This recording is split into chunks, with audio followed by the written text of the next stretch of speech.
بسم اللہ الرحمن الرحیم۔ السلام علیکم ورحمۃ اللہ وبرکاتہ۔ میرا نام رومان بنت یونس ہے اور میں امید کرتی ہوں کہ آپ سب ٹھیک ہوں گے۔ آج کی اس ویڈیو میں آپ کو حضرت لوط علیہ السلام کے بارے میں بتاؤں گی۔ حضرت لوط علیہ السلام حضرت ابراہیم علیہ السلام کے بھتیجے تھے۔ آپ علیہ السلام کے والد کا نام ہاران تھا، جو آزر یعنی حضرت ابراہیم علیہ السلام کے والد کے بیٹے تھے۔ اللہ تعالیٰ نے حضرت لوط علیہ السلام کا ذکر 27 بار قرآن میں کیا ہے۔ ان کا ذکر 14 سورتوں میں مختلف مقامات پہ آیا ہے۔ حضرت لوط علیہ السلام کے والد ان کے بچپن میں ہی وفات پا چکے تھے، اس لیے ان کی پرورش حضرت ابراہیم علیہ السلام کے والد آزر کے گھر میں ہوئی۔ اسی لیے حضرت ابراہیم علیہ السلام کو حضرت لوط علیہ السلام سے بے حد محبت تھی۔ جب حضرت ابراہیم علیہ السلام کے خلاف پوری قوم کھڑی تھی اور انہیں آگ میں ڈالا گیا، تو حضرت لوط علیہ السلام اس وقت پہلے شخص تھے جو ان پر ایمان لائے تھے اور ان کے ساتھ کھڑے تھے۔ جب حضرت ابراہیم علیہ السلام نے ہجرت کی تو لوط علیہ السلام نے بھی ان کے ساتھ ہجرت کی۔ اللہ تعالیٰ سورۃ الاعراف میں فرماتے ہیں، اور لوط کو ہم نے پیغمبر بنا کر بھیجا، اس حال میں کہ انہوں نے اپنی قوم سے فرمایا، کیا تم ایسی بے حیائی کرتے ہو کہ جو تم سے پہلے آج تک دنیا میں کسی نے نہیں کی؟ بے شک تم جاتے ہو مردوں کے پاس شہوت کے لیے عورتوں کو چھوڑ کر، بلکہ تم تو حد سے گزر جانے والی قوم ہو۔ حضرت لوط علیہ السلام کو پیغمبر بنا کر سدوم کی بستی کی طرف بھیجا۔ یہ بستی آج بھی موجود ہے، لیکن تباہ شدہ حال میں ہے۔ اردن اور فلسطین کے ٹریک میں یہ بستی آتی ہے۔ اس کے کھنڈرات اور عذاب کے جو اثرات ہیں وہ ابھی تک وہاں موجود ہیں۔ حضرت لوط علیہ السلام پر صرف ان کی 2 بیٹیاں ایمان لے کر آئیں۔ ان کی بیوی بھی کافرہ تھی، وہ بھی قوم کے ساتھ برباد کر دی گئی۔ کوئی بھی حضرت لوط علیہ السلام پر ایمان نہیں لے کر آیا تھا سوائے ان کی 2 بیٹیوں کے۔ حضرت لوط علیہ السلام کی قوم مردوں کے ساتھ بدفعلی کے کبیرہ گناہ میں مبتلا تھی۔ مسند احمد میں حدیث ہے کہ ایسا شخص ملعون ہے جو یہ بدفعلی کا عمل کرتا ہے، چاہے وہ مرد کے ساتھ کرے یا عورت کے ساتھ کرے۔ جامع ترمذی میں حدیث ہے کہ اللہ تعالیٰ ایسے شخص کی طرف نظر رحمت بھی نہیں فرماتا جو مرد کے ساتھ یا عورت کے ساتھ، بے شک وہ اس کی بیوی ہی کیوں نہ ہو، اس طرح کا عمل کرے۔ جامع ترمذی اور ابو داؤد میں موجود ہے کہ ایسے لوگوں کی سزا یہ ہے کہ فاعل اور مفعول دونوں کو قتل کر دیا جائے اگر وہ بالرضا کر رہے ہیں، اور اگر زبردستی کیا گیا ہے تو پھر کرنے والے کو قتل کر دیا جائے گا۔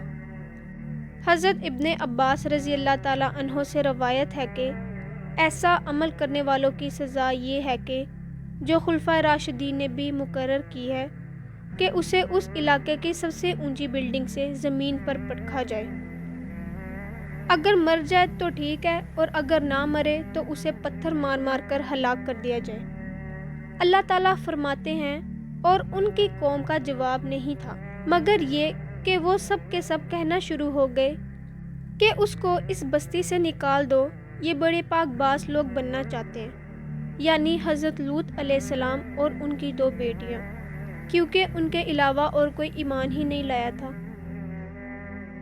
جب قوم لوط کے پاس دلائل دینے کو کچھ نہ بچا تو انہوں نے پھر یہی کہنا شروع کر دیا کہ اگر تم لوگوں نے اسلام کے ساتھ چلنا ہے تو جاؤ یہاں سے، ہم برے لوگ ہی صحیح ہیں، تم لوگ نکل جاؤ یہاں سے۔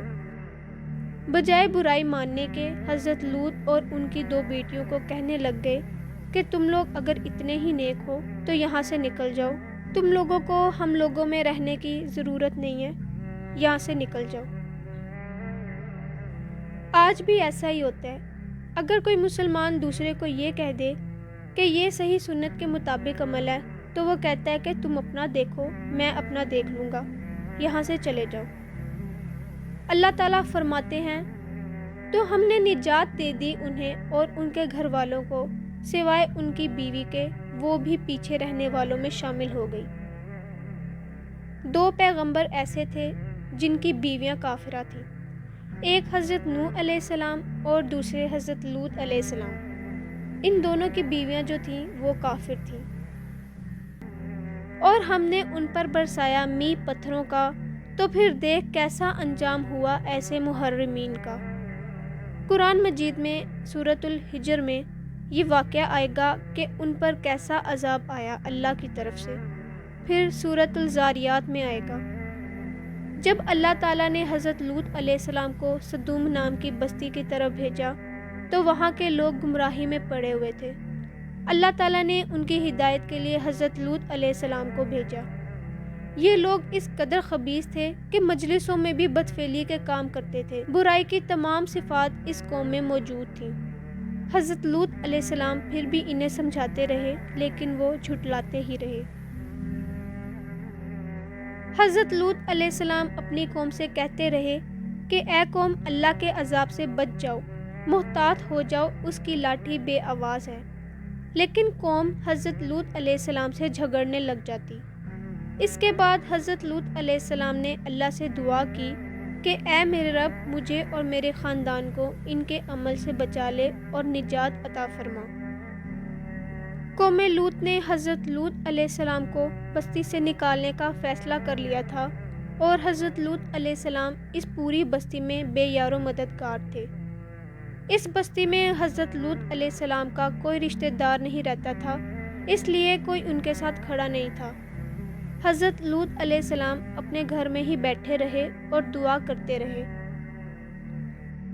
اے پروردگار، اس فسادی قوم کے خلاف میری مدد فرما۔ اب اللہ تعالیٰ نے قوم لوط کی بربادی اور تباہی کا فیصلہ کر لیا تھا۔ اس واقعے میں حضرت ابراہیم علیہ السلام کا بھی مختصر سا ذکر آئے گا قوم لوط کی تباہی سے پہلے۔ حضرت ابراہیم علیہ السلام کو اللہ تعالیٰ کی طرف سے دوسری اولاد کی بشارت دی گئی۔ اللہ تعالیٰ نے انسانی شکل میں 2 فرشتوں کو بشارت کے لیے بھیجا۔ فرشتے انسانی شکل میں آئے اور حضرت ابراہیم علیہ السلام کے گھر مہمان بن کر پہنچے۔ فرشتے حضرت ابراہیم علیہ السلام کے گھر داخل ہوئے تو انہوں نے کہا آپ پر سلامتی ہو۔ حضرت ابراہیم علیہ السلام کو ان سے خوف آیا، کیونکہ جب وہ مہمان داخل ہوئے تو حضرت ابراہیم علیہ السلام بڑے مہمان نواز تھے، فوراً گئے اور ایک بچڑا ذبح کیا اور بھنا ہوا بچڑا لا کے ان کے سامنے رکھ دیا۔ اب وہ تو فرشتے تھے، بے شک انسانی شکل میں آئے تھے، لیکن وہ کھانا نہیں کھا سکتے تھے۔ انہوں نے کھانا کھانے کے لیے ہاتھ نہیں بڑھایا۔ اس دور میں یہ روایت تھی کہ جب کوئی شخص دوسرے کے گھر کا نمک کھا لیتا تو وہ اسے نقصان نہیں پہنچاتا تھا۔ اب جب مہمانوں نے ہاتھ نہیں بڑھایا کھانے کے لیے تو حضرت ابراہیم علیہ السلام ڈر گئے کہ یہ کہیں مجھے نقصان تو نہیں پہنچانے آئے، کیونکہ حضرت ابراہیم علیہ السلام کو نہیں پتہ تھا کہ یہ فرشتے ہیں۔ اس سے یہ بات بھی ظاہر ہوئی کہ پیغمبروں کو غیب کا تب ہی پتہ چلتا ہے جب اللہ تعالیٰ انہیں اطلاع دیتا ہے، ادروائز پیغمبروں کو بھی پتہ نہیں چلتا۔ رسولوں کے علاوہ کوئی شخص کوئی غیبی خبر نہیں دے سکتا، کیونکہ رسولوں کے اوپر وحی نازل ہوتی ہے۔ اس کے بعد فرشتوں نے حضرت ابراہیم علیہ السلام سے کہا مت ڈریے، بے شک ہم آپ کو خوشخبری سنانے آئے ہیں، ایک بچے کی جو علم والا ہوگا، اور وہ بچہ حضرت اسحاق علیہ السلام تھے۔ بعض جگہ پہ یہ بھی آتا ہے کہ فرشتوں نے یہ بشارت بھی دے دی کہ اسحاق علیہ السلام کے ساتھ ان کا بیٹا یعقوب بھی ہوگا، کہ آپ علیہ السلام کا پوتا بھی ہوگا۔ جب حضرت ابراہیم علیہ السلام کی بیوی حضرت سارہ علیہ السلام نے یہ سنا، جو بوڑھی اور بے اولاد تھیں، تو کہا کہ میں بوڑھی اور بانجھ ہوں، مجھے کیسے اولاد ہو سکتی ہے؟ حضرت ابراہیم علیہ السلام نے بھی کہا کہ تم مجھے اس وقت خوشخبری سنا رہے ہو کہ جب میں بڑھاپے کو پہنچ چکا ہوں، تو یہ کیسی خوشخبری ہے؟ تو فرشتوں نے کہا کہ ہم آپ کو حق کے ساتھ یہ بالکل سچی خبر سنا رہے ہیں، تو دیکھیں آپ مایوس لوگوں میں شامل نہ ہوں۔ حضرت ابراہیم علیہ السلام نے فوراً جواب دیا کہ کون نا امید ہوتا ہے اپنی رب کی رحمت سے سوائے اس کے جو گمراہ ہو چکا ہو۔ میں نا امید نہیں ہوں، بلکہ یہ ایک بشری تقاضا تھا جس کی وجہ سے میں نے یہ کہا۔ اس کے بعد حضرت ابراہیم علیہ السلام نے فرشتوں سے کہا کہ فرشتوں بتاؤ کس کام سے آئے ہو؟ فرشتوں نے کہا بے شک ہمیں بھیجا گیا ہے ایک مجرم قوم کی طرف۔ ہم گھر والوں کو سب کے سب اہل ایمان کو بچا لیں گے سوائے ان کی بیوی کے، جس کے بارے میں یہ طے ہو چکا ہے کہ وہ بھی پیچھے رہ جانے والوں میں ہو جائے گی۔ حضرت لوط علیہ السلام اور ان کی 2 بیٹیوں کے علاوہ پوری قوم کافر تھی، ان کی بیوی تک کافر تھی۔ حضرت ابراہیم علیہ السلام بڑے نرم دل تھے۔ جب فرشتوں نے حضرت ابراہیم علیہ السلام کو حضرت لوط علیہ السلام کی قوم کے عذاب کے بارے میں بتایا تو حضرت ابراہیم علیہ السلام جھگڑنے لگے فرشتوں کے ساتھ کہ تم ساری قوم کو تباہ کرنے آئے ہو۔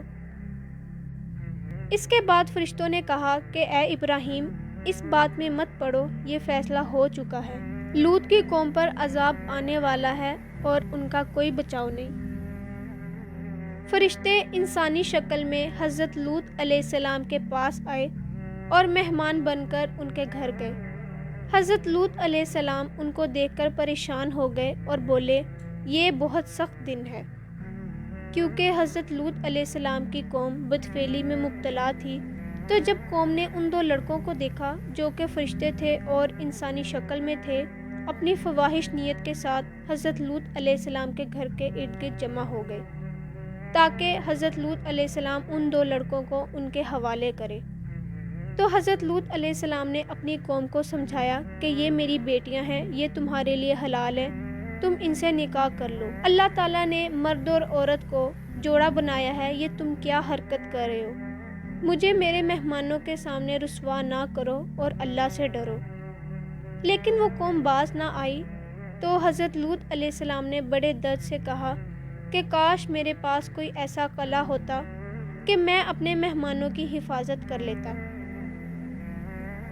جب فرشتوں نے حضرت لوط علیہ السلام کی پریشانی دیکھی تو انہوں نے کہا کہ پریشان نہ ہو، ہم اللہ کے بھیجے ہوئے فرشتے ہیں، یہ لوگ تم تک نہیں پہنچ سکتے، ہم ان کے لیے اللہ کی طرف سے عذاب لے کر آئے ہیں۔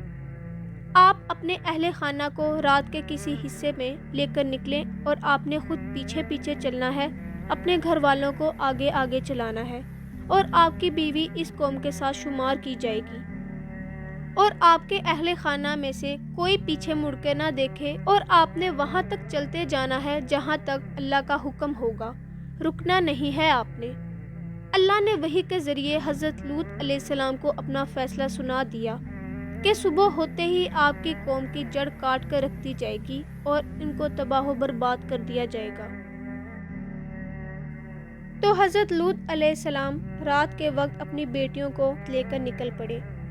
اللہ تعالیٰ نے قوم پر عذاب نازل کیا، اس بستی کے لوگوں کو اٹھایا گیا، اونچائی سے پٹکا گیا، اور پھر آتش فشاں پہاڑ پھٹا اور اس میں سے پتھر نکل نکل کر قوم پر گرے۔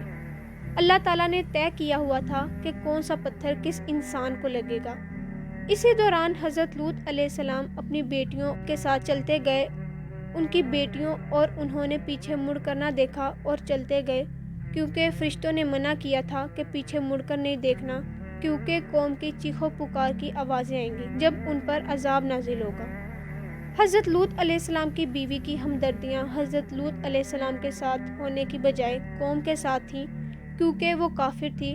وہ پیغمبر کے ساتھ ہوتے ہوئے بھی ماری گئی، کیونکہ اس کے اعمال پیغمبروں والے نہیں تھے۔ پوری کی پوری قوم غرق کر دی گئی، صرف حضرت لوط اور ان کی 2 بیٹیاں بچائی گئیں، کیونکہ صرف 3 ہی لوگ اللہ پر ایمان لائے تھے۔ صدوم کی بستی بحرائے مردار کے کنارے، جسے ڈیڈ سی بھی کہا جاتا ہے، آج بھی ان کے اثرات موجود ہیں۔ اسی طریقے سے گھٹنوں کے بل گرے ہوئے ہیں اور اوندھے منہ پڑے ہوئے ہیں۔ ان کی شکلیں ایسی بنی ہوئی ہیں جیسے ابرپٹ عذاب کسی پر آتا ہے۔ پتھروں کی بارش کے نشانات اور وہ پتھر آج بھی موجود ہیں۔ اگر آپ کو میری یہ ویڈیو پسند آئی ہے تو اسے شیئر اور لائک کرنا مت بھولیے گا۔ اللہ حافظ۔